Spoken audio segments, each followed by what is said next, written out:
let's continue our chat here. Okay, so do you have any ideas on how we can investigate the sages, Nahida? Actually, I've already done a little bit of work on that. But for now, I want to hear your thoughts.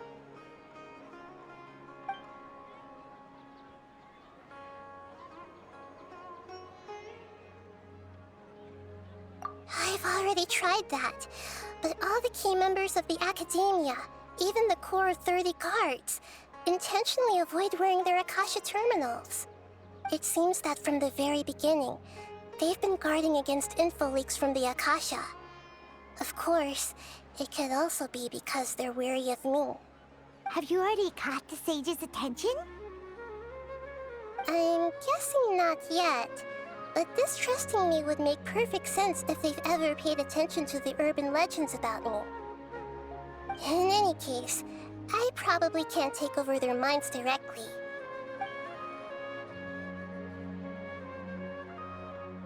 No way, that's too risky. You mean it'd be too easy to get caught? No, it's not that. We shouldn't involve innocent students in this. A single mistake could completely ruin their lives. Doing that would be ignoring the safety of my people for my own selfish goals. How is that any different from what the sages are doing? That's a good point. Spoken like the god of Sumeru.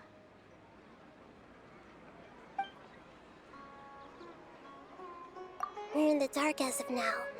Since we still don't know anything about their goals, any rash move could tip them off and lead to terrible consequences. After all, every person in Sumeru City is one of their hostages.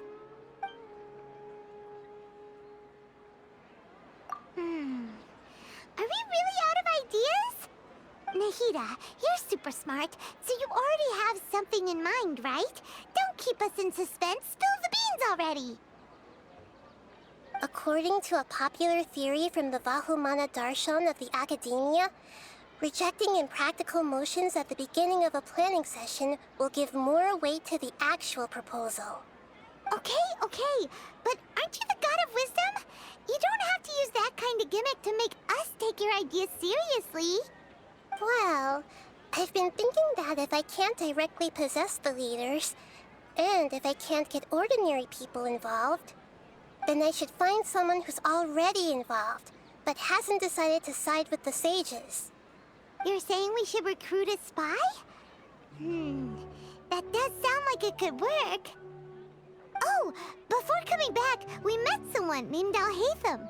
He seems like he acts alone, and he likes doing stuff behind the Academia's back. They probably aren't in cahoots. Actually, I already have someone in mind. Do you still remember that female scholar named Setaria? Setaria. Paimon remembers now. Isn't she the one who's always trailing behind the Grand Sage of the Academia? We ran into her basically every time the Sub-Zero's festival repeated itself. You could even say we're old enemies by now. Paimon still remembers the smug and mean way she always spoke to Nilou. I've always liked observing all kinds of people, and Setaria has always stood out from the crowd. She was born in the desert and was hailed as their greatest genius. Her academic gifts allowed her special admission into the Academia, and also gave her the opportunity to serve as the sage's assistant. Oh, Paimon didn't know she was from the desert. She must be pretty special then. Paimon feels like most of the desert dwellers around the city are working as mercenaries. The name Setaria means star. When she lived in the desert, she shone like the brightest star in the night sky. Later on, she was chosen by the sun. The star was given a place in the daytime sky to complement the sun's dazzling light.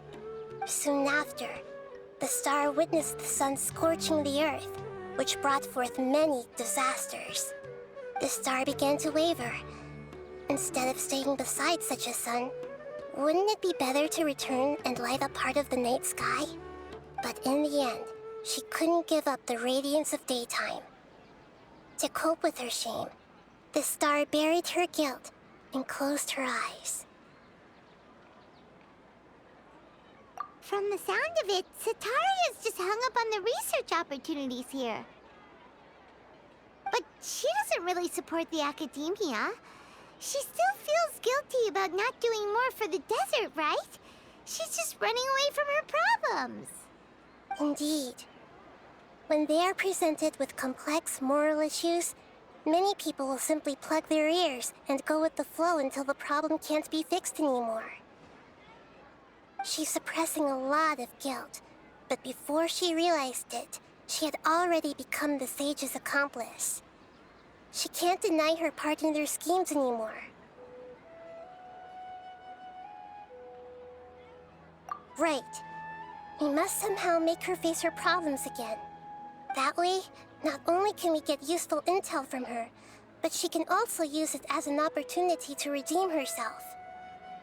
From my past observations, Sataria will take a day off from the academia every 10 days to do some shopping in the city. Tomorrow afternoon just happens to be a shopping day for her. That'll be our chance.